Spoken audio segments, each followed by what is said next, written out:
ಮಹತ್ವವನ್ನು ಒಪ್ಪಬೇಕು ಅಂತ ಅರ್ಥ. ಈ ದ್ವಿತೀಯ ಪಾದ ಏನಂತಾರೆ ಅದಕ್ಕೆ? ಸಮಯ ಪಾದ. ಸಮಯ ಅಂದರೆ ಏನು? ಬೇರೆ ಬೇರೆ ಮತಗಳು, ಎಷ್ಟೋ ಮತಗಳು ವಿರುದ್ಧವಾಗುತ್ತಲ್ಲ ಅಂತ ಕೇಳಿದ್ರೆ ವಿರುದ್ಧವಾಗೋದಿಲ್ಲ ಅಂತ ಹೇಳ್ತಾರೆ. ವಿರುದ್ಧವಾಗೋದಿಲ್ಲ. ಯಾಕೆ ವಿರುದ್ಧವಾಗೋದಿಲ್ಲ? ಸಮನ್ವಯ ಮಾಡಿಬಿಡ್ತೀವಿ ಅಂದರೆ ಅಲ್ಲ. ಒಬ್ಬ ಪಾರ್ಲಿಮೆಂಟಲ್ಲಿ ಡಿಸ್ಕಷನ್ ನಡೀತಾ ಇದೆ, ನಾವ್ಯಾರೋ ಮಾತಾಡ್ತೇವೆ, ನಮ್ಮ ಮೀಟಿಂಗ್ ಮಾಡಿ ರೆಸಲ್ಯೂಷನ್ ಕಳಿಸ್ಕೊಡ್ತೇವೆ, ಒಪ್ಕೋತಾರ ಅವರು? ಇಲ್ಲ. ಯಾಕೆ? ರಿಜೆಕ್ಟ್ ಮಾಡ್ತಾರೆ. ನೀವು ಯಾರು ನಿಮಗೆ ನೀವು ಇದೇ ಅಲ್ಲ, ನೀವು ಏನಲ್ಲ ನಾಸವು ಸಮಯಿ ಸೇರಿದವರೇ ಅಲ್ಲ, ಹೊರಟೋಗ್ಬಿಡು ಅಂತ ಹೇಳ್ತಾರೆ. ಒಬ್ಬ ಜಡ್ಜ್ ರಿಟೈರ್ಮೆಂಟ್ ಕೊಟ್ಟವನಿಗೆ ಬೆಲೆ ಇಲ್ಲ ಈಗ, ಅವನ ಜಡ್ಜ್ಮೆಂಟಿಗೆ ರಿಟೈರ್ ಆಯ್ತು ಈಗಾಗಲೇ. ದೇರ್ಫೋರ್ ಇವ್ರು ಯಾರಿಲ್ಲ ಅಂದರೆ ಸಮಯಗಳೇ ಅಲ್ಲ, ಸಮಯಾಭಾಸಗಳೇ. ಸಮಯಾಭಾಸಕ್ಕೆ ವಿರೋಧ. ನೀವೆಲ್ಲ ಇಂಥ ಸತ್ಯವನ್ನು ಹೇಳಬೇಕು ಅಂತ ಹೇಳಿಬಿಟ್ರೆ ಈ ಕಳ್ರಿ ಭಾಳ ಬೇಜಾರಾಗಲಿಲ್ಲ ಹೇಳ್ಬಿಡ್ಬೇಕು. ಅದಕ್ಕೆ ಕಳ್ರಿ ಬೇಜಾರಾಗಲಿ ಅಂತಲೇ ಹೇಳ್ತಿರೋದು. ಅರ್ಥ ಆಯ್ತಾ? ಅದು ಯಾರಿಗೂ ಬೇಜಾರಾಗಬಾರ್ದು ಅಂತ ಹೇಳಬೇಕಾಯ್ತು. ಗುಣಪೂರ್ಣತ್ವ ದೋಷಗಳು. ಆದ್ದರಿಂದ ಸಮಯ ಎಂದು ಒಂದೇ ಸಮಯಾಭಾಸ ಖಂಡನೆ ಅಂತರೂ ಒಂದು ಇದು ಕೂಡ ಯುಕ್ತ್ಯಾಭಾಸ ಖಂಡನೆ. ಇದು ಸಮಯಾಭಾಸ ಖಂಡನೆ. ಹೆಸರು ದರ್ಶನ ಅಂತ. ಅದು ದರ್ಶನ ಅಂದರೆ ಏನು? ದರ್ಶನ ನಮಗೇನು ಲೋಕಕ್ಕೆ ಕಂಡಿಲ್ಲ ಅದನ್ನು ಕಂಡು ಹೇಳ್ತೇವೆ ಅಂತ ಅರ್ಥ. ದರ್ಶನಗಳು ಆಯಾ ಮತಾಚಾರ್ಯರು ಕಂಡಿದ್ದು. ನೀವು ಕಂಡಿದ್ದನ್ನು ನೀವು ಕಂಡಿದ್ದಕ್ಕೆ ವಿರುದ್ಧವಾಗುತ್ತೆ ಅಂತ ತಿಳ್ಕೊಳ್ಳೋ ಕಾರಣ ಇಲ್ಲ. ನಾನು ಅಂದ್ಕೊಂಡಿದ್ದಕ್ಕೆ ವಿರುದ್ಧ ಹೇಳುತ್ತೆ ಶಾಸ್ತ್ರ ಅಂತ ಹೇಳಿದರೆ ಏನು ಮಾಡ್ಬೇಕು? ನಾವಾಗ ಅದನ್ನು ಹೊಂದ್ಕೋಬೇಕು. ಇದಕ್ಕೆ ನಂಬಕ್ಕೆ ಅದನ್ನು ಹೊಂದಿಸ್ಬಾರ್ದು. ಗೊತ್ತಾಯ್ತಾ? ರೂಲ್ಸ್ ಅಗೇನೆಸ್ಟ್ ಅಂದರೆ ಮುಗಿದೋಯ್ತು ಅಷ್ಟೆ. ರೂಲ್ಸ್ಗೆ ಅಗೇನೆಸ್ಟ್ ಆಗುತ್ತೆ ಅಂತ ಹೇಳಿದ್ರೆ ಬಿಟ್ಬಿಡ್ತೀವಲ್ಲ. ಹಾಗೆ ಅದಕ್ಕೆ ಇವೆಲ್ಲ ಅಗೇನೆಸ್ಟ್ ಇರೋದ್ರಿಂದ ಇದಕ್ಕೆ ವಿರೋಧವಾಗುತ್ತೆ ಅಂತ ಹೇಳೋದಕ್ಕೆ ಹೋಗ್ಬಾರ್ದು. ಒಬ್ಬ ಕಣ್ಣಿರೋನು ಕಾಣೋ ಮಾತಿಗೆ ಕುರುಡನ ವಿರೋಧ ಒಪ್ಪಕ್ಕೆ ಸಾಧ್ಯ ಇದೆಯಾ? ಯಾಕೆ? ಅದು ಬೇಸಿಕ್ ಒಂದು ಜ್ಞಾನನೇ ಇಲ್ಲ. ಸೊ ವೇದನೆ ಒಪ್ಪೋದಿಲ್ಲ. ಅದನ್ನು ಅಷ್ಟೊಂದು ಹೇಗೆ ಮಾತಾಡ್ತಾರೆ ಅವರು? ಮತ್ತೆ ಒಂದು ಬೇಸಿಸ್ ಬೇಕಲ್ಲ, ಅದನ್ನೆಲ್ಲ ಹೇಳ್ತಾರೆ. ಯುಕ್ತಿ ಶ್ರುತಿ ಗುಣಯುಕ್ತಯೋ ಬಹುಯುಕ್ತಯ ಏವಂ ಚತುರ್ವಿಧ ನೈವ ವಿರುದ್ಧಂತೆ ಅನ್ವಯಂ ಪ್ರತಿ ಇತಿ ಪ್ರಥಮ ಪಾದೇನ ನಿರ್ಣೀತೆ ಅಪಿ ಅಭಿಯೋಗತಃ ದರ್ಶನಾನಾಂ ಪ್ರವೃತ್ತತ್ವಾತ್ ಮಂದ ಆಶಂಕತೆ ಪುನಃ. ಸ್ಮೃತಿ ಯುಕ್ತಿ ಶ್ರುತಿ ಗುಣಯುಕ್ತಯ ಬಹುಯುಕ್ತಯ ಏವಂ ಚತುರ್ವಿಧಾಃ ನೈವ ವಿರುದ್ಧಂತೆ ಅನ್ವಯಂ ಪ್ರತಿ. ಮೊದಲನೇ ಪದ ಹೇಳಿದೆ, ಯಾವುದು ಕೂಡ ನಮ್ಮ ಸಿದ್ಧಾಂತಕ್ಕೆ ವಿರುದ್ಧವಾಗಿಲ್ಲ. ಇತಿ ಪ್ರಥಮ ಪಾದೇನ ನಿರ್ಣೀತೆ ಅಪಿ ಅಭಿಯೋಗತಃ. ಇದು ಒಂದು ಪದದಲ್ಲಿ ಇಷ್ಟು ತೀರ್ಮಾನ ಆಯಿತು. ಆದರೆ ಬಿಡೋದಿಲ್ಲ. ಒಬ್ಬನೇನು ಮಾಡ್ತಾನೆ, ಹಠದಿಂದ ಏನು ಮಾತಾಡ್ತಾನೆ? ದರ್ಶನಾನಾಂ ಪ್ರವೃತ್ತತ್ವ ಅಭಿಯೋಗತಃ ದರ್ಶನಾನಾಂ ಪ್ರವೃತ್ತತ್ವಾತ್ ಮಂದ ಆಶಂಕತೆ ಪುನಃ. ಮಂದ ಇದನ್ನು ಅರ್ಥ ಮಾಡಿಕೊಳ್ಳಕ್ಕಾಗದೇ ಇದ್ದವ್ರು ಪ್ರಶ್ನೆ ಮಾಡ್ತಾನೆ. ಅನಾದಿ ಕಾಲತೋ ವೃತ್ತಾ ಸಮಯಾಹಿ ಪ್ರವಾಹತಃ. ಅವನೇನು ಪ್ರಮಾಣ ಮಾಡ್ತಾನೆ? ಸುಮ್ಮನೆ ಅವನ ಕಾಮನ್ ಸೆನ್ಸ್ ಏನಂದರೆ, ನೀವು ದ್ವೈತ ಸಿದ್ಧಾಂತ ಹೇಳ್ಕೊಂಡು ಹೋಗ್ತಾ ಇದ್ದೀರಿ, ಎಷ್ಟೋ ಮತಗಳು ಬೇರೆ ಇವೆ, ಆ ಮತಗಳಿಗೆ ಹೆಚ್ಚು ಜನ ಫಾಲೋವರ್ಸ್ ಬೇರೆ ಇದ್ದಾರೆ. ನೀವು ಫಾಲೋವರ್ಸ್ ನಿಮ್ಮಲ್ಲೇ ಸರಿಯಾಗಿ ಫಸ್ಟ್ ಆಫ್ ಆಲ್ ಇಲ್ಲ, ನಿಮ್ಮ ಮತ ಹೇಗೆ ಒಪ್ಪೋದು ಅಂತ ಕೇಳ್ತಾರೆ. ಕೇಳಬೇಕು, ತಪ್ಪ ಸರಿನಾ? ಅದಕ್ಕೆ ಉತ್ತರ ಕೊಡಬೇಕು ನಾವೀಗ. ಅದಕ್ಕೆ ಕೇಳ್ತಾರೆ. ಹಾಗಲ್ಲ, ಬೇರೆ ದೇಶಗಳು ಇವೆ ಎಂದ ಮಾತ್ರಕ್ಕೇನೆ ಸರಿ ಇರಬೇಕು ಅಂತ ಅರ್ಥ ಇಲ್ಲ. ಇವತ್ತು ಹೇಗೆ ತುಳಸಿ ಅನಾದಿ ಕಾಲದಿಂದ ಇದೆಯೋ, ಈರುಳ್ಳಿನೂ ಅನಾದಿ ಕಾಲದನೇ ಇದೆ. ಅನಾದಿ ಕಾಲದಿಂದ ಇರೋದ್ರಿಂದ ಅದನ್ನು ತಿನ್ನಬಹುದಾ? ಇಲ್ಲ. ಅನಾದಿ ಕಾಲದಿಂದ ತೋಟದಲ್ಲೇ ಹುಲ್ಲು ಬೆಳೆಯುತ್ತೆ, ಹುಲ್ಲು ಬೆಳೆಯುತ್ತೆ. ಕೃಷಿ ಮಾಡಿದಾಗ ಹುಲ್ಲು ಅದು ತಿಂತೀರಾ? ಇಲ್ಲ. ಅದು ಹುಲ್ಲು ಬೆಳೆಯೋದು ಅನಾದಿ, ಬೆಳೆ ಬೆಳೆಯೋದು ಅನಾದಿ. ಅದು ಅನಾದಿತ್ವ ಅಂಬೋದು ಪ್ರಯೋಜನಕ್ಕೆ ಬರೋದಿಲ್ಲ. ನಾವು ತುಂಬ ತಪ್ಪು ಹೇಳ್ತೇವೆ, ಅನಾದಿ ದ್ವೈತ ಸಿದ್ಧಾಂತ ಪ್ರತಿಷ್ಠಾಪನಾಚಾರ್ಯರು ಅಂತೇಳಿ. ಆದರೆ ಹೇಳ್ಕೊಳ್ಳಿ, ಬಟ್ ಅನಾದಿತ್ವ ಅಂಬೋದು ಪ್ಲಸ್ ಪಾಯಿಂಟ್ ಅಲ್ಲ, ಮೈನಸ್ ಪಾಯಿಂಟು ಅಲ್ಲ. ಅನಾದಿ ಕಾಂಬದು ಇಬ್ಬರಿಗೂ ಕಾಮನ್. ಆದ್ದರಿಂದ ಏನು ಹೇಳಬಾರ್ದು? ಹೇಳೋ ಅವಶ್ಯಕತೆ ಇಲ್ಲ. ಅದಕ್ಕೆ ಇವತ್ತು ಆಚಾರ್ಯ ಹೇಳಿದ ಒಪ್ಪಿದ ಈ ರೀತಿ ವಿಮರ್ಶೆ ಯಾರೂ ಮಾಡಿಲ್ಲ. ಆಚಾರ್ಯ ಹೇಳ್ತಾರೆ, ಎಲ್ಲ ಸಿದ್ಧಾಂತಗಳು ದರ್ಶನಗಳು ಕೂಡ ಅನಾದಿ. ಯಾತಕ್ಕೆ? ಜೀವ ತ್ರೈವಿಧ್ಯ ಇದ್ಮೇಲೆ ಗ್ರಂಥ ಮತ ತ್ರೈವಿಧ್ಯನೇ ಇರಲೇಬೇಕು. ಈ ಕಳ್ಳತನೂ ಅನಾದಿ, ಕೊಲೆ ಮಾಡೋದು ಅನಾದಿ, ನಡೀತಾನೆ ಬಂದಿದೆ. ಯಾವ ಗ್ರಂಥ ಸಿಕ್ಕಿ ಕಳ್ಳತ ಎಲ್ಲ ನಡೆದೋಗ್ಬಿಟ್ಟಿದೆ ಇವೆಲ್ಲ ಕೂಡ. ಯಾಕೆ? ಆ ದೇವರಿಗೆ ತಕ್ಕಂಥ ಒಂದು ಮತ ಇದ್ದೇ ಇರುತ್ತೆ. ಕಳ್ಳರೆ ತಾವೇ ಒಂದು ಬಯಲ ಮಾಡ್ಕೊಂಡಿರ್ತಾರೆ ಆ ಟೈಪು. ಆದ್ದರಿಂದ ಅದು ಇದ್ರ ಅರ್ಥ ಏನು ಅಂದರೆ, ಇನ್ನೊಂದು ದರ್ಶನಗಳು ಹೋಗಲಿ ಅಂತ ನಾವು ಬರೀತಾ ಇಲ್ಲ, ನೆನಪಿಟ್ಕೊಳ್ಳಿ. ಅವು ಹೋಗೋದಿಲ್ಲ, ಹೋಗಬಾರ್ದು ಕೂಡ. ಹೋಗೋದಿಲ್ಲ. ಈರುಳ್ಳಿ ಬ್ಯಾನ್ ಮಾಡಿಬಿಟ್ರೆ ಏನಾಗುತ್ತಾಗ? ಯಾರಿಗೆ ಯೂರಿ ಪ್ರಾಬ್ಲಮ್ ಆಗುತ್ತೆ. ಮುಖ್ಯ ಅಲ್ಲ, ಒಳ್ಳೆ ತಿನ್ಮರಿಗೆ ಅದು ಅವರು ಇದನ್ನೆಲ್ಲ ಶುರು ಮಾಡಿದಾಗ ಏನಾಗುತ್ತೆ? ಶಾರ್ಟೇಜ್ ಬರುತ್ತೆ. ಆದ್ದರಿಂದ ಯಾವ್ಯಾವ ತಕ್ಕಂತೆ ಇರಬೇಕು. ಇವತ್ತು ಎಲ್ಲ ಕಡೆ ಹುಲ್ಲೆ ಬೆಳೆದು ಬಿಟ್ರೆ ಮನುಷ್ಯ ಏನು ತಿಂತಿದ್ದ? ಎಲ್ಲ ಕಡೆ ಬೆಳೆ ಬೆಳೆದ್ರೆ ಪಶು ಏನು ತಿನ್ನಬೇಕಾಗಿತ್ತು? ಅಂದರೆ ಅವ್ರ ತಕ್ಕಂತೆ ಇರಲೇಬೇಕು. ಒಳ್ಳೇದು ಕೆಟ್ಟದ ಪ್ರಶ್ನೆ ಅಲ್ಲ ಅದು. ಅವ್ರ ನೇಚರ್ ನಮಗೆ ಬೇಕಾದ ಗಲಾಟೆ ಮಾಡಿ ಅವ್ರು ಮಾಡಲಿಲ್ಲ ಕೊರೋನಾ ಕಾಲಕ್ಕೆ ಬ್ಯಾನ್ ಮಾಡಿ ಸಿಕ್ಕದು ಕೂಡ ಸತ್ತೋಗ್ಬಿಟ್ರು ಕೊನೆಗೆ ಅವ್ರು ಇರ್ಲಕ್ಕಾಗಲ್ಲ ನಮಗೆ ಅಂತ ಹೇಳಿಬಿಟ್ಟು ಒಂದು ತಪ್ಪು ಅಂತೇಳಿ ಬ್ಯಾನ್ ಮಾಡಿ ಎಲ್ಲ ಮಾಡಿದ್ರು ಕೂಡ ಏನು ಮಾಡಿದ್ರು ಅವರು ಕಂಡದ್ರು ಕೂಡ ಸತ್ತೋಗ್ಬಿಟ್ರು ಕೊನೆಗೆ ಏನ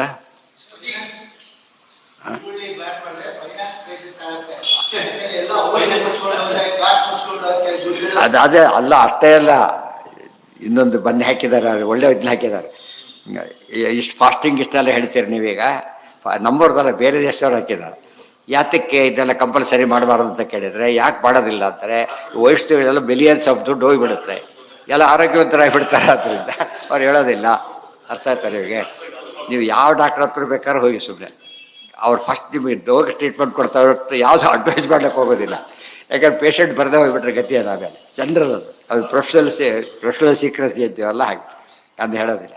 ಅದು ಹೇಳ್ತಾ ಹೊರಟ್ಬಿಟ್ರೆ ಡಾಕ್ಟರ್ಸ್ ಎಜುಕೇಟ್ ಮಾಡ್ಲಿಕ್ಕೆ ಹೊರಟ್ರೆ ಅರ್ಧಕ್ಕರ್ಧ ಮುಕ್ಕಾಲು ರೋಗ ಹೋಗ್ಬಿಡುತ್ತೆ. ಇವರು ಪೊಲೀಸರು ಅಡ್ವೈಸ್ ಮಾಡಿಬಿಟ್ರೆ ಕೋರ್ಟ್ ಕೇಸೆಲ್ಲ ಹೋಗ್ಬಿಡುತ್ತೆ. ಅವರೇ ಗಲಾಟೆ ಮಾಡೋಣ ಯಾರು ಇವತ್ತು ತಪ್ಪಿದೆ ಸುಮ್ಮನೆ ಒಪ್ಕೊಂಬಿಡು ಸುಮ್ಮನೆ ಗಲಾಟೆ ಓದೋಯ್ತು ಅಲ್ಲಿ ಸಾಲ್ವ್ ಆಗೋಯ್ತು ಆಗಲೇನೆ. ಬಟ್ ಅವ್ರು ಏನು ಮಾಡ್ತಾರೆ ತನ್ನ ಅಡ್ವಾನ್ಸ್ ನೋಡ್ಕೊಂಬಿಟ್ಟು ಎಲ್ಲ ಬೆಳೆಸ್ತಾ ಹೋಗ್ತಾರೆ. ಲಾಯರ್ಸ್ ಅವ್ರ ಹತ್ರ ಹೋಗಿ ಕನ್ವಿನ್ಸ್ ಮಾಡಿ ಈ ಕೇಸ್ ಗೆಲ್ಲಕ್ಕೆ ಸಾಧ್ಯ ಇಲ್ಲ ಬಿಟ್ಬಿಡಿ ಅವರೇ ಸಂಧಾನ ಮಾಡಿಸ್ಬಿಡ್ಬೋದು. ಅದಕ್ಕೆ ಇಷ್ಟು ದುಡ್ಡು ಕೊಟ್ಟೇ ಕೊಡ್ತಾರೋ ಇಲ್ಲ ಅಂತೇನಿಲ್ಲ. ಬಟ್ ಅವ್ರಿಗೆ ಬೇಕಿಲ್ಲ, ರೆಗ್ಯುಲರ್ ದುಡ್ಡು ಬರ್ತಿರಬೇಕು ಮತ್ತು ಒಂದೇ ಅದು ಆಗಬೇಕು ನಡೀಬೇಕು. ಹೀಗಾಗಿ ಭಾರಿ ಅನ್ಯಾಯ. ಅದು ಎಲ್ಲರೂ ಅದಕ್ಕೆ ಕೃತಿಗರೇ ಎಲ್ಲರೂ ತಂದು ಕೆಲಸ ಮಾಡ್ತಿದ್ದರಿಂದ ಸಮಸ್ಯೆಯೇ ಇರ್ತಿರಲಿ. ಒಬ್ಬರು ತಪ್ಪಿರ್ಸಿರೋ ಆಗುತ್ತೆ, ಎಲ್ಲ ಡಿಸ್ಲೊಕೇಟ್ ಆಗುತ್ತೆ. ಅದಕ್ಕೆ ಜಗಚ್ಚಕ್ರ ಅಂತ ಹೇಳಿಲ್ಲ. ಒಬ್ಬನು ಅಟೆಂಡರ್ ಬರೆದವ್ರಿಗೆ ಕೆಲಸ ನಿಂತು ಹೋಗುತ್ತೆ. ಅದು ಪ್ರತಿಯೊಬ್ಬರು ಅದಕ್ಕೆ ಕರ್ಮಣ್ಯೇ ವಾಚಿಕಾರಸ್ತೆ. ನಿಮ್ಮ ಕೆಲಸ ಯಾವುದೋ ಎಂಬುದು ಎಷ್ಟು ಮುಖ್ಯ ಅಲ್ಲ, ನಿಮ್ಮ ಕೆಲಸ ಹೌದಲ್ಲೋ ಮುಖ್ಯ. ನಿಮ್ಮ ಕೆಲಸ ನೀವು ಮಾಡಬೇಕಷ್ಟೇ. ಅವಾಗೇನಾಗುತ್ತೆ, ದೊಡ್ಡ ಸಮಾರಂಭ ಕಸ ಗುಡಿಸಲು ಬರಲಿಲ್ಲ ಎಷ್ಟು ಆಭಾಸ ಆಗುತ್ತೆ ಯೋಚನೆ ಮಾಡಿ. ಎಲ್ಲ ನಿಂತೋಗ್ಬಿಡುತ್ತೆ ಕಾರ್ಯಕ್ರಮ. ಅವ್ರು ಮಾಡಿದ್ದ ದೊಡ್ಡ ಸರ್ವಿಸ್ ಅದು. ನಾರದರು ಮಾಡಿದ್ದ ಹಾಗೆ ದಾಸಿ ಮಗನಾಗಿದ್ದಾಗ ಅವ್ರೇನು ಅಡುಗೆ ಮಾಡಿ ಬಡಿಸೋದಾಗಲ್ಲ ಏನು ಮಾಡೋಕ್ಕೆ ಬರ್ತಾಯಿಲ್ಲ. 5 ವರ್ಷದ ಹುಡುಗ ಬೇರೆ ಇದು ಬೇರೆ, ಯತಿಗಳು ಸೇವೆ ಮಾಡಬೇಕು ಬೇರೆ, ಬರೀ ಬ್ರಾಹ್ಮಣರು ಕೂಡ ಅಲ್ಲ. ಕಸ ಗುಡಿಸೋದು ಇಷ್ಟೇ 4 ತಿಂಗಳು ಮಾಡಿದ್ರೆ ಎಷ್ಟು ಇದು ಅನುಗ್ರಹ ಆಯಿತು ಅವರಿಗೆ. ನಾವು ಸ್ವಧರ್ಮದ ಕಾನ್ಸೆಪ್ಟ್ ಜನಕ್ಕೆ ಅರ್ಥ ಆಗಿಲ್ಲ, ಅದನ್ನೇ ಮಾಡಬೇಕು ಅಂತ ಹಠ ಹಿಡಿತಾರೆ. ತಪ್ಪದು. ಎಲ್ಲ ಪ್ಯಾಸೆಂಜರ್ ನಾನೇ ಡ್ರೈವ್ ಮಾಡ್ತೀನಿ ಅಂತ ಕೂತ್ಕೊಂಡು ಗತಿ ಏನಾಗಬೇಕಾಗ ಅವ್ರು ಕೂಡ್ಲಕ್ಕ ನಿಜವಿಲ್ಲ ಹೊರತು ಡ್ರೈವ್ ಮಾಡ್ಲಿಕ್ಕಲ್ಲ. ಆ ವ್ಯವಸ್ಥೆ ಬೇರೆ ಇದೆ. ಸ್ವಧರ್ಮ ಮೊದಲು ಅರ್ಥ ಮಾಡ್ಕೋಬೇಕು, ಅದ್ರಲ್ಲಿ ಪ್ರಯಾರಿಟಿ ನೋಡಬೇಕು. ಇವತ್ತು ಈಗ ಯಾವುದು ಮಾಡಬೇಕು? ಬೆಳಗ್ಗೆ ಸಂಧ್ಯಾಕಾಲ ನೀವು ಹರಿಕತಾಂಶ ಹೇಳ್ಕೊಂಡು ಉಪಯೋಗ ಇಲ್ಲ. ಸಮಸ್ತ ವೇದ ಪಾರಾಯಣ ಉಪಯೋಗ ಏನು ಮಾಡಬೇಕಾಗ? ಸಂಧ್ಯಾವಂದನೆ ಮಾಡಬೇಕು. ಪುರುಷ ಸೂಕ್ತ ಈಗ ಅಭಿಷೇಕಕ್ಕೆ ನೀವು ಇಡೀ ಪುರುಷ ಸೂಕ್ತ ಒಂದು ಬಿಟ್ಟು ಏನು ಪಾರಾಯಣ ಮಾಡಿದ್ರು ಹೋಯ್ತಾರೆ. ಅದನ್ನು ಹೇಳಲೇಬೇಕಲ್ಲ ಪ್ರತಿಯೊಂದಕ್ಕೂ. ಈಗ ಸಂಗೀತ ಸೇವಾ ಧಾರ್ಯ ಪುರುಷ ಸೂಕ್ತ ಹೇಳಬಾರ್ದಾಗ ಪುರುಷ ಸೂಕ್ತ ಬೈದೀವಿ, ಇದನ್ನು ಬೈದು ಯಾರನ್ನೂ ಬೈದಿಲ್ಲ. ಆ ರೋಲ್ ಪ್ರಕಾರ ಮಾಡಬೇಕಷ್ಟೆ. ಯಾವ ವರ್ಣದವ್ರನ್ನೂ ಬೈಬಾರ್ದು, ಯಾವ ಆಶ್ರಮದವ್ರನ್ನೂ ಬೈಬಾರ್ದು. ಎಲ್ಲ ಅದಿಲ್ಲದ್ರೇ ಮುಂದೆ ಕೆಲಸ ನಡೆಯೋದು. ಅದೇ ರೀತಿಯೇ ದುರ್ಮತಗಳು ಇವೆ, ಅನಾಧಿಕಾರದಿಂದ ಇವೆ. ಪ್ರವಾಹತ ಅಂತ ಯಾಕೆ ಉಪಯೋಗಿಸಿದ್ರು ಗೊತ್ತಾ? ಕೃತಿಯುಗದಲ್ಲಿಲ್ಲ, ಒಂದೇ ಸಿದ್ಧಾಂತ ಇದೆ. ಒಂದೇ ಸಿದ್ಧಾಂತ ಅಷ್ಟೇ, ವೇದಗಳಲ್ಲೂ ವಿಭಾಗ ಇಲ್ಲ. ವೇದ ಅಷ್ಟೇ, ಋಗ್ವೇದ ಯಜುರ್ವೇದ ಎಲ್ಲ ಓದ್ತಿದ್ರು. ಎಲ್ಲರೂ ಓದ್ತಿದ್ರು. ವಿಭಾಗ ಯಾಕೆ ಪಡಬೇಕು ಅದಕ್ಕೆ? ಅರ್ಥ ಆಯ್ತಾ? ಆದರೆ ಇಲ್ಲಿ ಪ್ರವಾಹತ ಅಂತ ಕರೆದು ಅಲ್ಲಿ ಡೀಲಿಂಗ್ ಕಾಯ್ಬಿಟ್ಟಿದೆ. ಇಲ್ಲ ಅಂತ ಕೇಳಿ ಪ್ರವಾಹತಃ ನಿತ್ಯ ಆಗಿಲ್ಲ, ಮತ್ತೆ ಬರಲಿಕ್ಕೆ ಶುರುವಾಗುತ್ತೆ. ಇವತ್ತು ನೀವು ಸುಮಾರಾಗಿ ಫೆಬ್ರವರಿ ಆ ಟೈಮ್ದಲ್ಲಿ ನೋಡಿಬಿಟ್ರೆ ಮಾರ್ಚಲ್ಲಿ ಎಲ್ಲ ಹೊಲ ಏನಿರೋದಿಲ್ಲ ಹೊಲಗಳಲ್ಲಿ. ಯಾಕೆ?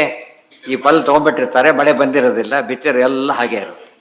ಮಳೆ ಚಿನ್ನದಂಥ ಭೂಮಿ ಅಂತ ಏನು ಚಿನ್ನ ಮಣ್ಣು ಇರೋದಲ್ಲಿ ಮಳೆ ಶುರುವಾಗುತ್ತೆ. ಅದ್ರ ಪ್ರವಾಹತ ಮಳೆ ಬೆಳೆ ಹೇಗೆ ಬರುತ್ತೆ? ಪ್ರವಾಹತ ಬರುತ್ತೆ. ಒಂದು ಸತಿಗೆ ಒಂದು ರಾಶಿ ಬಂದರೆ ಎಲ್ಲಿ ಇಟ್ಕೋತಾರೆ ಮನುಷ್ಯ, ಅಲ್ಲೇನು ಹೇಗೆ ಪ್ರಿಸರ್ವ್ ಮಾಡ್ತಾನೆ. ಆ ದೃಷ್ಟಿಯಲ್ಲಿ ಸಮಯಗಳೆಲ್ಲ ಪ್ರವಾಹತಃ ನಿತ್ಯ ಅಂತ ಹೇಳಿದರೆ ಪ್ರವಾಹ ಆ ದೃಷ್ಟಾಂತ ಅರ್ಥ ಮಾಡ್ಕೋಬೇಕು. ಪ್ರವಾಹದ ಆ ನೀರು ಮುಂದೆ ಹೋಗುತ್ತೆ, ಇನ್ನೊಂದು ನೀರು ಬರುತ್ತೆ ಅಲ್ಲಿಗೆ. ಅದೇ ನೀರು ಇದ್ಬಿಟ್ರೆ ಪ್ರವಾಹ ಆಗೋದಿಲ್ಲ, ಹರಿತಿರ್ಬೇಕು. ಸಿದ್ಧಾಂತಗಳು ಪ್ರವಾಹ ಇದೆ, ಒಮ್ಮೆ ಬರುತ್ತೆ ಒಮ್ಮೆ ಹೋಗುತ್ತೆ, ಅದು ನಿಲ್ಲೋದಿಲ್ಲ. ಇದು ಅರ್ಥ ಮಾಡುತ್ತೆ. ಎಷ್ಟೋ ನದಿಗಳು ಬೇಸಿಗೆ ಒಣಗೋಗ್ಬಿಟ್ಟಿರುತ್ತೆ, ಫ್ಲಡ್ ಬಂದ ಭಾರಿ ದೊಡ್ಡದು.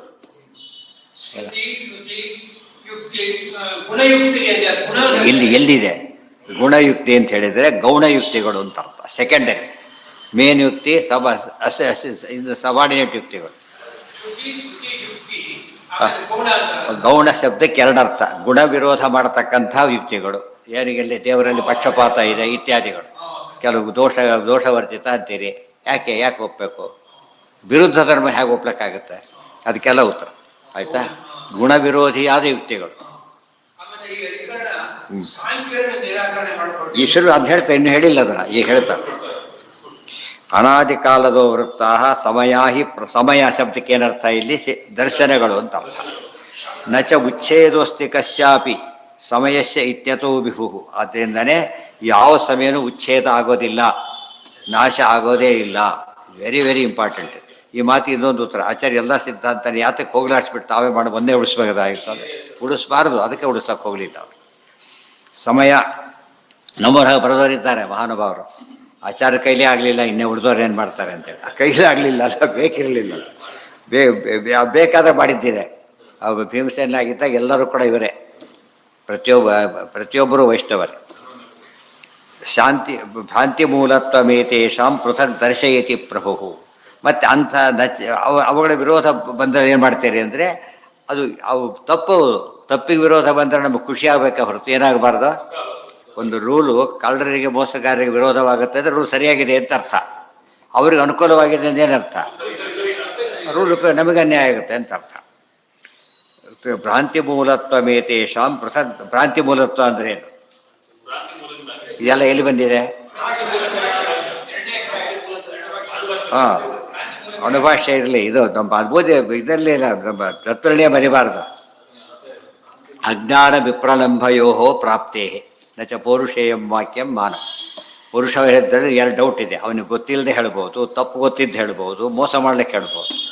ಆದ್ದರಿಂದ ಭ್ರಾಂತಿ ಮೂಲತಯ. ಭ್ರಾಂತಿ ಅಂದರೆ ವಿಪರ್ಯಯ. ಅಜ್ಞಾನ ಶಬ್ದಕ್ಕೆ ಎರಡರ್ಥನೂ ಬರುತ್ತೆ. ಹಾಂ,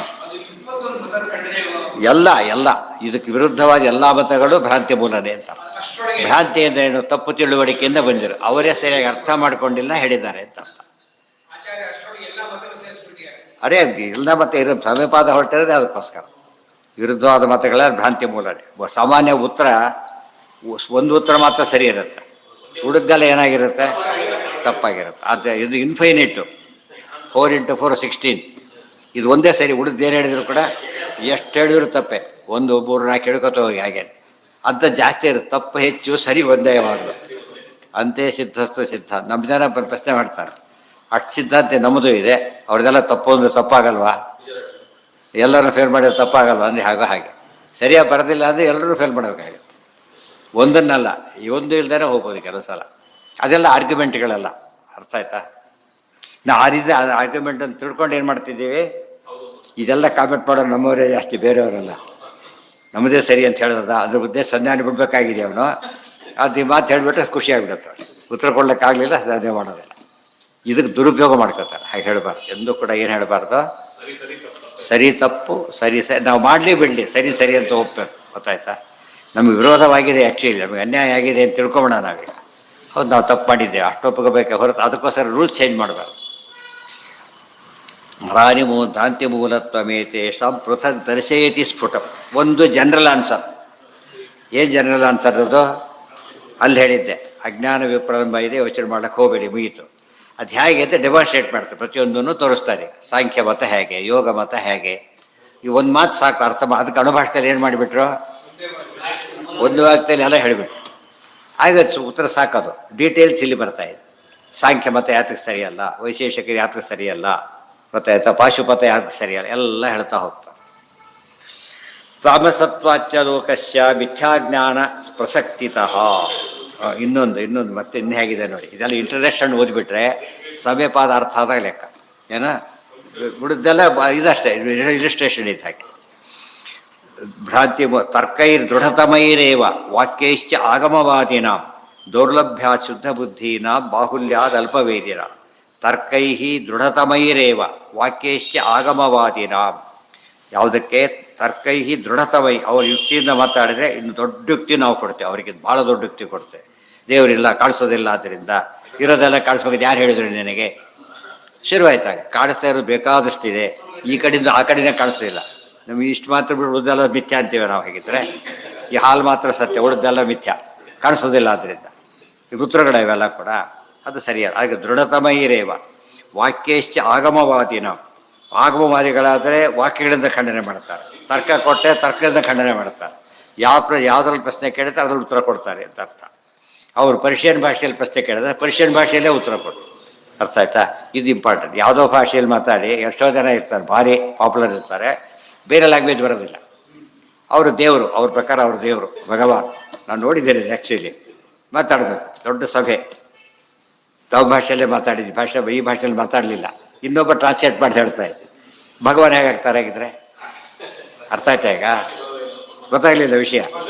ಭಗವಾನ್ ಅಂತ ಕರ್ಕೊಂಡ ಮೇಲೆ ಯಾವ ಭಾಷೆ ಬರಬೇಕಾಗಿತ್ತು? ಈ ಭಾಷೆ ಇಲ್ಲ. ಮತ್ತೆ ಜೈ ಭಗವಾನ್, ಇವೆಲ್ಲ ಶಿಷ್ಯರೆಲ್ಲ ಜೈ ಭಗವಾನ್. ಅಲ್ಲ, ಭಗವಾನ್ ಅರ್ಥ ಗೊತ್ತಿದೆಯಾ? ಹೋಗಲಿ, ಬಿಡಿ ಬಡ್ಲ ಅಂತ ಕರಿ ಬಟ್ಟೆ ತೋರಿಸ್ಬಿಟ್ರೆ ಒಪ್ಪೋದಾದ್ರೆ ಕಣ್ಣಿರಾರ ಅಥವಾ ಆ ಸಭೆಯೆಲ್ಲ ಇದ್ದೆ ಆ್ಯಕ್ಚುಲಿ. ಗೊತ್ತಾಯ್ತಾ? ಯಾರು ಭಗವಾನ್ ಅಂತ ಕರ್ಸ್ಕೊತಾ ಇದ್ರು ಆ ಸಭೆಯಲ್ಲಿ. ಈಗ ಅವರು ತೆಲುಗು ಭಾಷೆ ಮಾತಾಡ್ತಾರೆ, ಆದ್ದರಿಂದ ಸರಿ ಭಗವಾನ್ ಮಾತಾಡ್ತಾರೆ, ಇನ್ನೊಬ್ಬರನ್ನ ಅನುವಾದ ಮಾಡಿ ಹೇಳ್ತಾರೆ.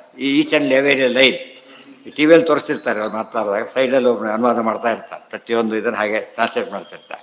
ಟ್ರಾನ್ಸ್ಲೇಟ್ ಇಲ್ಲಿ ಸರಿ, ಅವರೇ ಸರ್ವಜ್ಞ ಪ್ರೈಮ್ ಮಿನಿಸ್ಟರ್ ಸರ್ವಜ್ಞ ಕರ್ಕೊಂಡಿದ್ದಾರಾ? ಇಲ್ಲ. ಓಕೆ, ಭಗವಾನ್ ಅಂತ ಕರ್ಕೊಂಡ್ಮೇಲೆ ಸಮಸ್ಯೆ ಬರುತ್ತೆ. ಭಾಷೆನೇ ಬರೋದ್ರೆ ಭಗವಾನ್ ಆಗ್ತೀನಿ. ಈಗ ಭಗವಾನ್ ಸರ್ವಜ್ಞ ತಾನೇ, ಅದು ಅವ್ರಿಗೆ ಅರ್ಥ ಇಲ್ಲ. ಇದು ಜನಗಳು ಯಾತಕ ಭಗವಾನ್ ಸರ್ವಜ್ಞನಾಗಿರ್ಬೇಕಾಗಿಲ್ಲ. ದುಷ್ಟಾಧ್ಯಾಯ ಗೊತ್ತಾ? ಒಳ್ಳೆ ಡಾಕ್ಟ್ರು ಕೂಡ ಪೇಷಂಟ್ ಆಗ್ಬೋದಲ್ಲ? ಒಳ್ಳೆ ಡಾಕ್ಟ್ರು ಪೇಷಂಟ್ ಆಗ್ಬೋದಾ ಇಲ್ವೋ? ಹಾರ್ಟ್ ಅಟ್ಯಾಕ್ ಗೊತ್ತಿಲ್ಲ, ಆ್ಯಕ್ಚುಲಿ ಹಾರ್ಟ್ ಪೇಷಂಟು ಇದ್ದಾನೆ, ಆಪ್ರೇಷನ್ ಮಾಡಬೇಕಾಗಿದೆ, ಡಾಕ್ಟ್ರೇ ಹಾರ್ಟ್ ಅಟ್ಯಾಕ್ ಹೋಗಿಬಿಟ್ಟಿದ್ದ. ಅದರಿಂದ ಡಾಕ್ಟ್ರ್ ಅಲ್ಲ ಅಂತ ಅರ್ಥ. ಅದರಿಂದ ಆ ರೀತಿ ಯಾಕೆ ಕರಿಬಾರ್ದು? ಭಗವಾನಲ್ಲ ಅಂತ ಯಾಕೆ ಕರಿಬಾರ್ದು? ಆ ಭಗವಾನ್ ಶಬ್ದಕ್ಕೆ ಅರ್ಥ ಅದಲ್ಲ, ಡಾಕ್ಟರ್ ಶಬ್ದಕ್ಕೆ ಅಷ್ಟು ಅರ್ಥ ಇದೆ. ಅದು ತಪ್ಪಲ್ಲ. ಅದು ಎಂಥ ವಿದ್ಯೆಯನ್ನು ಪರಿಣತನೂ ಕೂಡ ಲಿಮಿಟೇಷನ್ ಇದ್ದರೆ ನಾವು ಒಪ್ಪಿಟ್ಟಿರುತ್ತೆ. ಭಗವಾನ್ ಅಂತ ಕರ್ಕೊಂಡ್ಮೇಲೆ ಮಾತಾಡಬಾರ್ದು. ಭಗವಾನ್ ಶಬ್ದ ಅರ್ಥ ಗೊತ್ತಿಲ್ಲದೆ ಮಾತಾಡ್ಬಿಡ್ತಾರೆ, ಅದು ಪಜಿತಿ ಆಗುತ್ತೆ. ಅದು ತಿಳಿಸ್ಬೇಕು ಫಸ್ಟ್. ಆಮೇಲೆ 100ಕ್ಕೆ 90 ಪಾಲು ಜನ ಮಾಡೋ ತಪ್ಪೇ ಆ ಶಬ್ದಕ್ಕೆ ಅರ್ಥ. ರೌಂಡ್ ಅಂತ ಚೌಕ ಕೊಟ್ಟರೆ ರೌಂಡ್, ಅವ್ನು ರೌಂಡ್ ಶಬ್ದ ಅರ್ಥ ಗೊತ್ತಿದ್ರೆ ಇದು ರೌಂಡ್ ಸ್ಕ್ವೇರಲ್ಲಿ ಆಗುತ್ತಲ್ಲ ಅಂತ ಕೇಳ್ತಾನೆ ಅವನು. ಇವ್ರಿಗೆ ಗೊತ್ತಿಲ್ಲ. ಅವ್ರಿಗೆ ಗೊತ್ತಾಗಲಿಕ್ಕೆ ಏನು ಮಾಡ್ತಾರೆ ಅಂದರೆ ಎಜುಕೇಟ್ ಮಾಡಲ್ಲ ಫಸ್ಟ್. ಅವರು ನಾ ಹೇಳಿದ ಕೇಳ್ಕೊಂಡೋಗಿ ಪ್ರಶ್ನೆ ಕೇಳಬೇಡಿ ಅಂತ ಹೇಳ್ಬಿಟ್ಟು ನಿಲ್ಲಿಸ್ಬಿಡ್ತಾರೆ. ಭಗವಾನಿಗೆ ದ್ರೋಹ ಮಾಡ್ತೀರಿ ಮಾಡಿಬಿಟ್ರೆ ಹೆದರಿಸ್ಬಿಡ್ತಾರೆ ಭಾಳಷ್ಟು. ಅದಕ್ಕೆ ಇವ್ರು ಯಾಕೆ ಬೇಕು ಅಂತ ಒಪ್ಕೊಂಡು ಹೋಗ್ಬಿಡ್ತಾರೆ. ತರ್ಕೈ ದೃಢತಮೈರೇವ ವಾಕ್ಯೈಶ್ಚ ಆಗಮವಾದಿನಾಂ ದೌರ್ಲಭ್ಯ ಶುದ್ಧ ಬುದ್ಧೀನಾಂ ಬಾಹುಲ್. ಹಾಗಿದ್ರೆ ಇಂಥ ಮತ ಯಾಕೆ ಉಳ್ಕೊಂಡು ಅಂತ ಪ್ರಶ್ನೆ. ಮುಂದಿನ ಪ್ರಶ್ನೆ ಬೇರೆ, ಯಾಕೆ ಉಳ್ಕೊಂಡು? ಇಷ್ಟು ಹೋಪ್ಲೆಸ್ ಇದ್ದರೆ ಹೇಗೆ ಉಳ್ಕೊಂಡು ಅಂದರೆ ದೌರ್ಲಭ್ಯ ಶುದ್ಧ ಬುದ್ಧೀನಾಂ, ಒಳ್ಳೆ ಪ್ಯೂರ್ ಹಾರ್ಟೆಡ್ ಇದ್ದಾರೆ, ಮೈಂಡ್ ಇದ್ದಾರೆ ಅಂಥವ್ರ ಸಂಖ್ಯೆ ಬಹಳ ಕಡಿಮೆ. ಆದ್ದರಿಂದ ಸೃಷ್ಟಿಯೊಳಗೆ ಹೊಸಪತೆಯ ಮೇಲಿನ್ನು ಅಸುರ ಜನರೇ ಬಹಳ. ಆದ್ದರಿಂದ ಹಾಗಾಗತ್ತೆ, ಏನು ಮಾಡೋಕ್ಕೆ ಬರೋದಿಲ್ಲ ಅಂತ ಅರ್ಥ. ಬಾಹುಲ್ಯಾದ ಅಲ್ಪವೇದಿನಾಂ, ಕೆಲವರು ಶುದ್ಧ ಬುದ್ಧಿ ಇಲ್ಲ, ಕೆಲವರಿಗೆ ಹೆಚ್ಚು ತಿಳುವಳಿಕೆ ಇಲ್ಲ. ಶುದ್ಧ ಬುದ್ಧಿ ಬೇರೆ, ಸ್ವಲ್ಪ ಹೆಚ್ಚು ತಿಳುವಳಿಕೆ ಬೇರೆ, ಅದಿಲ್ಲ. ದೌರ್ಲಭ್ಯ ಶುದ್ಧ ಬುದ್ಧೀನಾಂ ಬಾಹುಲ್ಯಾದ ಅಲ್ಪವೇದಿನಾಂ ತಾಮಸತ್ವಾಚ್ಚ ಲೋಕಸ್ಯ. ಲೋಕದ ಕಲಿಯುಗ ಏನಾಗಿದೆ, ತಾಮಸ ಸಹಜವಾಗಿ ಯಾವಾಗಲೂ ಪ್ರಪೋರ್ಷನಲ್ಲಿ ಅವರೇ ಜಾಸ್ತಿ. ಈ ಕಲಿಯುಗದಲ್ಲಂತೂ ಅವು ಸಿಕ್ಕಾಬಟ್ಟೆ ಜಾಸ್ತಿ.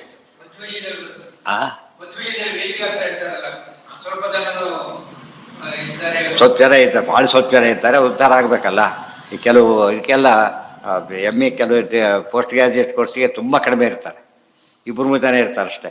ಆದರೂ ಕೂಡ ನಡೆಸ್ಬೇಕು ಪಾಠ. ಅವರೊಬ್ಬರು ಬಂದರೆ ಎಷ್ಟು 100 ಜನ ಪಾಠ ಹೇಳ್ಬೋದು. ಆಮೇಲೆ ಆ ದೃಷ್ಟಿಯಿಂದ ಉಳಿಸ್ಬೇಕು. ಹೌದು. ಮಿಥ್ಯಾಜ್ಞಾನ ಪ್ರಸಕ್ತಿತಃ ಮತ್ತೆ ನಾವು ಹಾಗೆ ಬಿಟ್ಬಿಟ್ರೆ ಮಿಥ್ಯಾಜ್ಞಾನ ಹರಡಿ ಹೋಗಿಬಿಡತ್ತೆ. ರಾತ್ರಿ ಕತ್ಲು ಅಂತೇಳಿ ಸುಮ್ಮನೆ ಕೂತ್ಕೊಂಡ್ರೆ ಕೆಲಸ ನಿಂತು ಹೋಗುತ್ತೆ. ಏನು ಮಾಡ್ತಿದ್ದೀನಿ ಅವಾಗ? ದೀಪ ವ್ಯವಸ್ಥೆ ಮಾಡ್ಕೋತೇವೋ ಇಲ್ಲ. ಇವತ್ತು ಕರೆಂಟ್ ಬರೋದಿಲ್ಲ, ಅನೌನ್ಸ್ ಮಾಡಿರೋ ಉಪಯೋಗ ಏನಂದರೆ ಆಲ್ಟರ್ನೇಟ್ ಹುಡುಕ್ಬೋದು ನಾವು. ಇದ್ದಕ್ಕಿದ್ದ ತೆಗೆದ್ರೆ ಅದಕ್ಕೋಸ್ಕರ ದೇವ್ರು ಏನು ಮಾಡಿದ್ದಾನೆ, ಅದು ಕತ್ಲಲ್ಲಿ ಬೆಳಕು ಬಂದ ಹಾಗಿರ್ಬೇಕು. ಕತ್ಲಲ್ಲಿ ಸಣ್ಣ ಇನ್ನು ಕರೆದು ಬಿಡ್ತಾರೆ ಲೈಟ್ ಹೋದ ಕಾಲಕ್ಕೆ. ಜನ ಎಲ್ಲರೂ ಆ ಕಡೆ ನೋಡ್ತಾರೆ ಫಸ್ಟ್. ಈಗಂತೂ ಮೊಬೈಲ್ ಎಲ್ಲರೂ ಹಾಕಿ ಕುತ್ಕೊಂಡ್ಬಿಟ್ಟಿರ್ತಾರೆ. ಅದು ಹಿಂದಿನ ಕಾಲಕ್ಕೆ ಅದು ಸುಮ್ಮನೆ ಹೋದ ತಕ್ಷಣ ಒಂದು ವ್ಯವಸ್ಥೆ ಮಾಡ್ತಿದ್ರು. ಅಂದರೆ ಇಲ್ಲಿ ಸುಮ್ಮನೆ ಕೊಡ್ಲಿಕ್ಕಾಗಲ್ಲ, ಬೆಳಕಿಗೆ ಏನಾದ್ರು ಹುಡುಕ್ತಾರೋ ಒಂಚೂರು. ಅದಕ್ಕೆ ಆ ಬೆಳಕಿಗಾಗಿ ಜ್ಞಾನಿಗಳನ್ನು ಕಳಿಸ್ತಾ ಇರ್ತಾರೆ. ಅವ್ರು ಬರೀ ಆಚಾರ ಬೆಳಕು ಕೊಡಲಿಲ್ಲ, ಮಧ್ಯಾಹ್ನ ಬೆಳಕು ಕೊಟ್ಬಿಟ್ಟು ನಾವು ಕಣ್ಣೆಲ್ಲ ಆದ್ದರಿಂದ ರಾತ್ರಿ ಕಂಡಾಗೆ ಕಾಣಿಸ್ತದೆ ಅಷ್ಟೇ. ಇಲ್ಲೇ ಏನು ನೋಡಿ ಹೇಳ್ತಾರೆ ನೋಡಿ ಮುಂದೆ ಇಲ್ಲೇನೆ, ತಾಮಸತ್ವಾಚ ಲೋಕಸ್ಯ ಮಿಥ್ಯಾ. ಹಾಗೆ ಬಿಟ್ಟರೆ ಮಿಥ್ಯಾಜ್ಞಾನ ಹರಡಿ ಹೋಗಿಬಿಡುತ್ತೆ. ಅದಕ್ಕೋಸ್ಕರ ವಿದ್ವೇಷಾತ್ ಪರಮೇ ತತ್ವೇ ತತ್ವವೇದಿಷು ವೇವಾದಿ. ಇನ್ನು ಹೋಗ್ಲಿ ಬಿಡಪ್ಪ, ನಿಮಗೆ ಗೊತ್ತಿದ್ದವ್ರು ತಿಳ್ಕೊಬಹುದಲ್ಲ ಅಂದರೆ ಇಲ್ಲ, ಅವ್ರಿಗಿಲ್ಲ ಹಠ. ನಾವು ತಿಳ್ಕೊಂಡಿದ್ದೆ ಸರಿ ಅಂತೆ. ಈ ಹಠ ಇದೆಯಲ್ಲ ಹಾಳು ಮಾಡಿಬಿಟ್ಟು. ತಪ್ಪು ತಿಳ್ಕೊಳ್ಳೋದು ತಪ್ಪಲ್ಲ, ತಪ್ಪನ್ನು ಸರಿ ಅಂತ ಹಠ ಮಾಡ್ತಾನ ನಿಜವಾದ ತಪ್ಪಿತಸ್ಥ ಆಗಾಗ್ತಾನೆ. ವಿದ್ವೇಷಾತ್ ಪರಮೇ ತತ್ವೇ ತತ್ವವೇದಿಷು ಚ ಅನಿಶಂ. ತತ್ವವಾದಿ ವೇದಗಳನ್ನು ಕಂಡ್ರೂ ಅವ್ರಿಗೆ ಆಗೋದಿಲ್ಲ, ತತ್ವ ಕಂಡ್ರೂ ಅವ್ರಿಗೆ ಆಗೋದಿಲ್ಲ. ಅದರಿಂದ ತಿಳ್ಕೊಳ್ಳೋ ಚಾನ್ಸೇ ಅವ್ರಿಗಿಲ್ಲ. ಸ್ಟ್ರಿಕ್ಟ್ ಆಫೀಸರ್ ಬಂದುಬಿಟ್ರೆ ಅವನು ಹೇಗಾರು ಮಾಡಿ ಓಡಿಸೋಕ್ಕೆ ಟ್ರೈ ಮಾಡ್ತಾನೆ. ಅನಾದಿ ವಾಸನಾ ಯೋಗ, ಇವೆಲ್ಲ ಕಾರಣ ಸ್ಟಡಿ ಮಾಡಬೇಕಿಲ್ಲ. ಅನಾದಿ ವಾಸನಾ ಯೋಗ ಮತ್ತು ಅವರಿಗೆ ಹೇಗೆ ಬಿಡ್ಲಿಕ್ಕೆ ಸಾಧ್ಯ ಇಲ್ಲ ಅಂದರೆ, ಇವತ್ತು ಇಷ್ಟೆಲ್ಲ ಅನೌನ್ಸ್ ಮಾಡ್ತಾರೆ, ಸ್ಮೋಕಿಂಗ್ ಇದು ಇಂಜುರಿಯಸ್ ಹೆಲ್ತ್ ಅಂತ ಬರದೇ ಇರ್ತಾರೆ ಮೇಲೆ. ಯಾಕೆ ತಗೋತಾರೆ ಅಂದರೆ ಬಿಡ್ಲಕ್ಕೆ ಆಗ್ತಾ ಇಲ್ಲ ಅವ್ರ ಕೈಲಿ. ಸ್ವರೂಪದಲ್ಲಿ ಅಭ್ಯಾಸ ಮಾಡಿ ಮಾಡಿ ಬಿಡ್ಲಕ್ಕಾಗದೆ ಅಡಿಕ್ಟ್ ಆಗಿಬಿಡ್ತಾರೆ. ಅದಕ್ಕೆ ದುರಭ್ಯಾಸ ಬಂದು ಮೊದಲೇ ಬಿಡಿಸ್ಬಿಡ್ಬೇಕೇ ಹೊರತು ಸ್ವಲ್ಪ ಕಂಟಿನ್ಯೂ ಮಾಡ್ಲಿಕ್ಕೆ ಬಿಡಬಾರ್ದು. ಅನಾದಿ ವಾಸನಾ ಯೋಗ ಅಸುರಾಣಾಂ ಬಹುತ್ವತ. ಅನಾದಿ ವಾಸನಾ ಯೋಗ, ವಾಸನ ಸಂಸ್ಕಾರ, ಅದೇ ಸಂಸ್ಕಾರ ಬಂದು ಬಂದು ಏನಾಗಿಬಿಡತ್ತೆ, ಅದೇ ತಪ್ಪನ್ನೇ ಮಾಡ್ತಾರೆ. ಅಸುರಾಣಾಂ ಬಹುತ್ವತ, ಅಸುರ ಸಂಖ್ಯೆ ಭಾರಿ ಜಾಸ್ತಿ ಇದೆ. ದುರಾಗ್ರಹ ಗೃಹೀತತ್ವ. ಇವತ್ತು ಆಫೀಸರ್ಸ್ ಆಗೋ ಎಷ್ಟು ಜನ ಸಿಗ್ತಾರೆ ನಿಮಗೆ? ಹೋಲಿ 100 ಎಷ್ಟು ಜನ ತಗೋತಾರೆ ಪರೀಕ್ಷೆಯಲ್ಲಿ? ಒಬ್ಬರೇ ಕಡಿಮೆ ಆಗ್ತಾ ಜಾಸ್ತಿ ಫೇಲ್ ಆಗೋ ಸಂಖ್ಯೆ ಜಾಸ್ತಿ ಇರುತ್ತೆ. ಅದಕ್ಕೆ ನಿಯಮ ಮಾಡ್ಕೊಂಡಿದ್ದಾರೆ, ಆದಷ್ಟು ಇಷ್ಟು ತರಬೇಕು ಮಿನಿಮಮ್ ಅಂತೇಳಿ. ಅದಲ್ಲ, ಸುಮ್ಮನೆ ಕೊಟ್ಟರೆ ಒಳ್ಳೆ. ಹಿಂದೆಲ್ಲ ಹಾಗಿರಲಿಲ್ಲ, ಪಾಸು ಫೇಲ್ ಈಗ ಹಾಗಲ್ಲ. ಅದನ್ನು ಮೇಂಟೈನ್ ಮಾಡಬೇಕು, ಇಷ್ಟರ ಪಾಸ್ ಮಾಡಲೇಬೇಕು. ಯೂನಿಫಾರ್ಮ್ ಎಷ್ಟು ಮಾರ್ಕ್ ಕೊಟ್ಬಿಡಿ ಅಂತ ಹೇಳ್ತಾರೆ. ಅದು ಲೋಕಕ್ಕೆ ನಷ್ಟ ಆಗುತ್ತೆ ಅದರಿಂದ. ತಥಾಪಿ ಶುದ್ಧ ಬುದ್ಧೀನ ಸಮಯ ಸದಾ. ಅದಕ್ಕೋಸ್ಕರ ದುರಾಗ್ರಹ ಗೃಹೀತತ್ವ ವರ್ತಂತೆ ಸಮಯ ಸದಾ. ಗಾಂಧಾರಿಗೆ ಅರ್ಥ ಆಗಲಿಲ್ಲ ಇದು. ಗಾಂಧಾರಿಗೆ ಕೃಷ್ಣನಿಗೆ ಶಾಪ ಕೊಟ್ಬಿಟ್ಟು, ನೀನು ಮನಸ್ಸು ಮಾಡಿದರೆ ಏನು ಮಾಡ್ಬೋದಾಗಿತ್ತು, ಯಾಕೆ ಮನಸ್ಸು ಮಾಡಲಿಲ್ಲ? ಇದೆಲ್ಲ ಬಿಟ್ಬಿಟ್ರೆ ಕಾರಣನ. ಹೀಗೆ ಜಗಳ ಶಾಪ. ಕೃಷ್ಣ ಒಪ್ಕೊಂಡ್ಬಿಟ್ಟ. ಇದೇ ಉತ್ತರ. ಈಗ ದೇವ್ರ ಯಾತಕ್ಕೆ ಬದಲಾಯಿಸಲಿಲ್ಲ ಅಂತ ಗಾಂಧಾರಿ ಕೇಳಿದ್ರೆ ನಮಗೂ ಅನಿಸಿದ್ರೆ ಇದೇ ಉತ್ತರ. ಅವರ ಸ್ವರೂಪಕ್ಕೆ ತಕ್ಕಂತೆ ಕೊಡೋದ್ರಿಂದ ದೇವ್ರು ಏನು ಮಾಡೋದಿಲ್ಲ, ಯಾವಾಗಲೂ ಕೊಡೋದಕ್ಕೆ ಹೋಗೋದಿಲ್ಲ. ಸರಿಯಾಗಿ ಅರ್ಥ ಮಾಡಿಕೊಂಡ್ರೆ ಗೊಂದಲ ಬರೋದೇ. ಇದೆಲ್ಲ ಇಂಥ ಪ್ರಶ್ನೆಗೆ ಉತ್ತರ ಕೊಡೋದೇ ಹೋದರೆ ತಪ್ಪು ಯಾಕೆ ತಿಳ್ಕೊಂಡಿದ್ದಾರೆ, ಯಾಕೆ ಬಿಡ್ತಾ ಇಲ್ಲ ಅವರೆಲ್ಲ? ಮನಸ್ಸಿಗೆ ಅದೇ ಅರ್ಥ ಯಾಕೆ ಮಾಡಬೇಕು ಅವರು? ಹೊರತು ಒಳ್ಳೆಯ ಅರ್ಥ ಹೇಳಿ ಆಗಿದೆಯಲ್ಲ ಈಗಾಗಲೇ. ತತ್ವಮಸಿಗೆ ಒಳ್ಳೆಯ ಅರ್ಥ 15-20 ಅರ್ಥ ಹೇಳಿದ್ದಾರೆ. ಅವ್ರದ್ದು ಒಂದೇ ಅರ್ಥ ಇರೋದು. 20 ಅರ್ಥಕ್ಕೂ ವಿರುದ್ಧವಾದರೂ ಕೂಡ ಏನು ಮಾಡೋದಿಲ್ಲ. ಯಾತಕ್ಕೆ ಅಂದರೆ ಅದು ಅವರ ಹಠ ಇರುತ್ತೆ, ಅದಿರಲಿ. ಅದನ್ನು ನಾವು ಅದಕ್ಕೆ ನಮ್ಮ ರೋಲ್ ಅಲ್ಲ ಅದು. ನಮ್ಮ ರೋಲ್ ಏನು, ತಪ್ಪನ್ನು ತಪ್ಪು ಅಂತ ಹೇಳೋದು, ಸರಿ ಸರಿ ಅಂತ ಹೇಳೋದು ಅಷ್ಟೇ ಹೊರತು ಉಳಿದ ಆ್ಯಕ್ಷನ್ ತೊಗೊಳಕ್ಕೆ ನಾವು ಹೋಗೋಕ್ಕೆ ಸಾಧ್ಯ ಇಲ್ಲ. ಕಳ್ತಾರ ತಪ್ಪು ಮಾಡ್ತಿದ್ದರೆ ನಾವು ಬಿಡಿಸೋ ಸಾಧ್ಯ ಇದೆಯಾ? ನಮ್ಮ ಡಿಪಾರ್ಟ್ಮೆಂಟ್ ಅಲ್ಲ. ದುರಾಗ್ರಹ ಗೃಹೀತತ್ವಾತ್ ವರ್ತಂತೆ ಸಮಯ ಸದಾ. ತಥಾಪಿ ಬಿಟ್ಬಿಡಿ, ಆಗಿದೆ ಎಲ್ಲರೂ ಹಾಳಾಗೋಗಲಿ ಅಂದರೆ ಬಿಡ್ಲಕ್ಕೆ ಬರೋದಿಲ್ಲ. ಶುದ್ಧ ಬುದ್ಧೀನಾಂ ಈಶಾನುಗ್ರಹ ಯೋಗಿನಾಂ ಆಮೇಲೆ ಮತ್ತೆ ಸುಯುಕ್ತಯ ತಮೋಹನ್ಯು ಆಗಮಾನುಗತ ಸದಾ. ಆದರೆ ಒಳ್ಳೆಯವರು ಇದ್ದೇ ಇದ್ದಾರೆ. ಒಂದು ಮಾತು ಹೇಳ್ತಾರೆ ಆಚಾರ್ಯ, ಒಳ್ಳೆಯವರು ಏನೂ ಇಲ್ದಾರ ಕಾಲ ಬರೋದಿಲ್ಲ ಅಂತ ಹೇಳ್ಬಿಡ್ತಾರೆ. ಎಲ್ಲೋ ಒಂದು ಕಡೆ ಯಾರೋ ಇರ್ತಾರೆ ಬಿಡೋದು. ಒಳ್ಳೆಯವರು ಒಂದಲ್ಲ ಒಂದು ಕಡೆ ಇದ್ದೇ ಇರ್ತಾರೆ. ಆ ರೀತಿ ಮಾಡಿಲ್ಲ. ಇದು ಬಹಳ ಮುಖ್ಯವಾದ ಅಂಶ. ಇದ್ದೇ ಇರ್ತಾರೆ. ಆದ್ದರಿಂದ ಹನ್ಯು ಆಗಮ ಅನುಗತ ಸದ. ಅವರಿಗೆ ಆಗಮ ಒಪ್ಪಬೇಕು ಅಂತ ಮನಸ್ಸಿದೆ, ಮನಸ್ಸು ಸರಿ ಇದೆ, ಬುದ್ಧಿ ಇದೆ. ಅವ್ರು ಸರಿ ಅರ್ಥ ಮಾಡ್ಕೋತಾರೆ. ಇದು ಯಾವುದೋ ಕೌಂಟ್ ಮಾಡಲ್ಲ ಅವರು. ಜನ ಅಷ್ಟಿದ್ದಾರೆ ಇಷ್ಟಿದೆ ಯಾವುದೋ ಮುಖ್ಯ ಅಲ್ಲ, ಸರಿಯೋ ತಪ್ಪ ಅಷ್ಟೇ. ಅಂಥವ್ರಿಗೋಸ್ಕರ ಬರ್ತಿರೋದೆ ಹೊರತು ಬೇರೆಯವ್ರಿಗೋಸ್ಕರ ಅಲ್ಲ. ಸದಾ ಇತಿ ಈ ಮಾತಿನ ಅರ್ಥನೇ ಅದು. ಏನಂತ ಹೇಳಿದ್ರಲ್ಲಿ, ಗುಣಿನ ಸಂತಿ, ಒಳ್ಳೆಯವರಿದ್ದಾರೆ. ಅದರಿಂದ ನೀವು ಎಲ್ಲ ಹೇಗಿದ್ದಾರೆ ಗೊತ್ತಾ, ಹಗ್ಗ ಬಿಚ್ಚಿ ಹೋದ ರಥಗಳಿದ್ದಾಗಿದ್ದಾರೆ. ಅದನ್ನು ಮತ್ತೆ ಸುಮತೇನ ಯೋಜೆಯ ಮತ್ತೆ ಜೋಡಿಸ್ಬಿಟ್ರೆ ಏನಾಗುತ್ತಾಗ ಸರಿ. ಒಂದು ಅಸ್ತವ್ಯಸ್ತವಾದ ಮಣಿಗಳು ಬಿದ್ದಿದೆ, ಹಾರ ಮಾಡಬೇಕದನ್ನು. ಅದಕ್ಕೊಂದು ಸೂತ್ರ ಬೇಕು. ಆ ಸೂತ್ರವನ್ನು ಬರೆದಿದ್ದೇವೆ, ನೀವು ಒಂದು ಜೋಡಿಸ್ಕೊಟ್ರೆ ಮುಗಿದೋಗುತ್ತೆ ಅಷ್ಟೇ. ಇದರಿಂದ ಏನಾಯಿತು ಅಂದರೆ, ತುಂಬ ಕಡಿಮೆ ಜನ ಇದ್ದರೂ ಪರವಾಗಿಲ್ಲ. ಏನಾಗಬೇಕು ಅದಕ್ಕೆ? ಒಳ್ಳೆಯ ವಿಷಯ ಆದರೆ ಹೇಳಲೇಬೇಕು ಅಂತ. ಒಳ್ಳೆಯ ವಿಷಯ ಮುಚ್ಚಿಡ್ಲಕ್ಕೆ ಹೋಗಬಾರ್ದು. ಚಕಾರ ನಿಜಭಕ್ತಾನ ಇತಿ ವಿದ್ಯಾಪತಿ ಸಮ್ಯಕ್ ಸಮಯಾನಾಂ ನಿರಾಕೃತಿಂ ಚಕಾರ ನಿಜಭಕ್ತಾನ ಬುದ್ಧಿ ಶಾಣತ್ವ ಸಿದ್ಧಯೇ. ತಮ್ಮ ಭಕ್ತರಿಗೆ ಬುದ್ಧಿ ಶಾಣ ಹಿಡಿಬೇಕು. ಸಾಣೆ ಅಂದ್ರೇನು? ಸಾಣೆ ಹಿಡಿಬೇಕು. ಎಲ್ಲಿ ಬಂದಿದೆ ಪದ? ದ್ವಾದಶ ಶುಚಿಶಾಣ ನಿಶಾತತಮೈ. ಕೇಳಿ ಕೇಳಿ ಕೇಳಿ ಅದು ಸಾಣೆ ಹಿಡಿಯುತ್ತೆ, ಬುದ್ಧಿ ಸಾಣೆ ಹಿಡಿಯುತ್ತೆ. ಅದಕ್ಕೆ ಆವೃತ್ತಿ ಅಸಕರದ ಉಪದೇಶ ಮತ್ತೆ ಮತ್ತೆ ಮಾಡಿದಾಗ ಏನಾಗುತ್ತೆ, ನಮಗೆ ಮೊಂಡು ಬುದ್ಧಿ ಶಾರ್ಪ್ ಆಗುತ್ತೆ ಅಂತ ಅರ್ಥ. ಸುಯುಕ್ತಯಸ್ತಮೋ ಹನ್ಯು ಆಗಮಾನುಗತ ಸದಾ ಇತಿ ವಿದ್ಯಾಪತಿ ಸಮ್ಯಕ್ ಸಮಯಾನಾಂ ನಿರಾಕೃತಿಂ. ಅವ್ರು ಯಾಕೆ ಮಾಡಿದ್ರು? ವಿದ್ಯಾಪತಿ ಅವರು ಸಕಲ ವಿದ್ಯೆಗಳೇ ಅಧಿಪತಿ ಅಷ್ಟೇ. ಸಕಲ ವಿದ್ಯಾಭಿಮಾನಿ ದೇವತೆಗಳಿಗೂ ಅಧಿಪತಿ. ಆದ್ದರಿಂದ ಅವರು ಸಮಯಗಳ ನಿರಾಕರಣೆ ಮಾಡ್ತಾ ಇದ್ದಾರೆ. ಇವತ್ತು ಕೋರ್ಟಲ್ಲಿ ಜಡ್ಜ್ಮೆಂಟ್ ಕೊಡಬೇಕಾದ್ರೆ ಅದು ಸರಿ ಇಲ್ಲ ಅಂತ ಹೇಳಬೇಕು ತಾನೆ. ನಿರ್ಣಯ ಮಾಡಬೇಕಾದ್ರೆ ಇಬ್ಬರು ಸರಿ ಅಂತ ಸರಿಯಾಗಿ ಸುಮ್ಮನೆ ಬಿಟ್ಬಿಡ್ತಾನ, ತಪ್ಪದು. ಇಬ್ಬರು ಸರಿ ಅಂದರೆ ಕೋರ್ಟ್ಗೆ ಹೋಗೋ ಪ್ರಸಂಗನೇ ಬರೋದಿಲ್ಲ. ಆದ್ದರಿಂದ ಅದು ಹೇಳಲೇಬೇಕಾದ. ತಸ್ಯ ನಿಜಭಕ್ತ ಚಕಾರ ನಿಜಭಕ್ತಾನಾಂ ಬುದ್ಧಿ ಬುದ್ಧಿ ಹರಿತವಾಗಲಿಕ್ಕೋಸ್ಕರ ಅಂತ ಹೇಳಿ ಬರ್ತಿದ್ದಾರೆ. ಅದು ಓದಿಬಿಟ್ರೆ ನಮಗೆ ತಪ್ಪು ಅಂತ ಸಮ್ಮೇಳನೇ ಗೊತ್ತಿರುತ್ತೆ. ಅದು ನೋಡಿದ್ರೆ ಕರೆಕ್ಟ್ ಯಾತಕ್ಕೆ ಅಂತ ಕ್ಲಿಯರಾಗಿ ಗೊತ್ತಾಗುತ್ತೆ ಅಷ್ಟೆ. ಚೇತನಂ ತತ್ವ ಇದು ಅಲ್ಲಿಗೆ ನಾಳೆ ದೃಷ್ಟಿಯಿಂದ ಶುರು ಒಂದೊಂದೇ ಹೇಳ್ತಾರೆ. ಒಂದು ಸಾಂಖ್ಯ ಮತನೇ ಖಂಡನೆ ಮಾಡ್ತಾರೆ, ಯಾಕೆ ಅಂತ ಮುಂದೆ ಹೇಳ್ತಾರೆ. ಅದೆಲ್ಲ ದಿವಸ ಸರಿಯಾಗಿ ಕೇಳಿಬಿಟ್ರೆ ಯಾವ ಮತಲ್ಲಿ ಏನು ತಪ್ಪಿದೆ ಆ ತಪ್ಪನ್ನು ಹೇಗೆ ಹುಡುಕ್ಬೇಕು ನಾವು, ಮತ್ತು ಹೇಗೆ ತೋರಿಸ್ಕೊಡ್ಬೇಕು. ಸುಮ್ಮನೆ ತಪ್ಪು ಅಂತ ಹೇಳಿಬಿಟ್ರೆ ಸರಿಯಲ್ಲ. ಏನು ಮಾಡ್ಬೇಕು, ಅದಕ್ಕೆ ಯಾಕೆ ತಪ್ಪು ಅಂತ ಹೇಳಬೇಕದು. ಒಬ್ಬರು ಮೇಷ್ಟು ಹುಡುಗರೇ ಬರ್ತಾರೆ, ರಾಂಗ್ ಅಂತ ಹಾಕಿದ್ರೆ ಸರಿ ಯಾಕೆ ತಪ್ಪು ಅಂತ ಕೇಳ್ತಾರೆ, ಒಳ್ಳೆಯವರಾದ ಅವ್ರು ಕೇಳಿಬಿಟ್ರೆ ತಿದ್ಕೋತಾರೆ. ಆಮೇಲೆ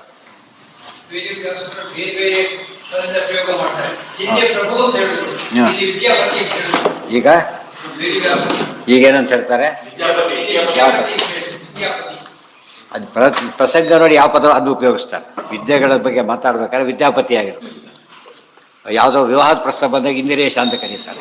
ಇಂದಿರೇಶ ಅಂದರೆ ಏನು, ಲಕ್ಷ್ಮೀಪತಿ. ಒಳ್ಳೆ ಕೆಲಸ. ಪಾಂಡವರಿಗೆ ಬಕಾಸುರ ಸಂಹಾರ ಆಗೋಯ್ತು, ವೇದವ್ಯಾಸರು ಬಂದರು. ಉತ್ಪತ್ತಿಪೂರ್ವಕ ಕಥಾಂ ದ್ರುಪದಾತ್ಮಜಾಯಾ ವ್ಯಾಸೋ ಹಿ ಅನುಚ್ಯ ಜಗತಾಂ ಗುರು ಇಂದಿರೇಶ. ದ್ರೌಪದಿ ಸಮಯಕ್ಕೆ ಹೋಗಿ ಅಂತ ಹೇಳಿದರು. ಅದಕ್ಕೆ ಇಂದಿರೇಶ ಅವರಿಗೆ ಲಕ್ಷ್ಮೀ ಕಲ್ಯಾಣ, ಲಕ್ಷ್ಮೀಪತಿ ಆದ್ದರಿಂದ ಆ ಪದ ಉಪಯೋಗಿಸಿದರು. ದುಷ್ಟರು ಕೊಲ್ಲಬೇಕಾಗಿದೆ, ಜನಾರ್ದನ ಅಂತ ಕರೀತಾರೆ, ಹೊಡಿಲಕ್ಕೆ ಹೋಗ್ತಾರೆ ಅಂತಾರೆ ಜನಾರ್ದನ. ಆ ಪದ ಉಪಯೋಗಿಸ್ಬೇಕಾದ್ರೂ ಕೂಡ ಏನು ಮಾಡ್ತಾರೆ, ಆ ಪ್ರಸಂಗ ಸೂಟ್ ಆಗಬೇಕು.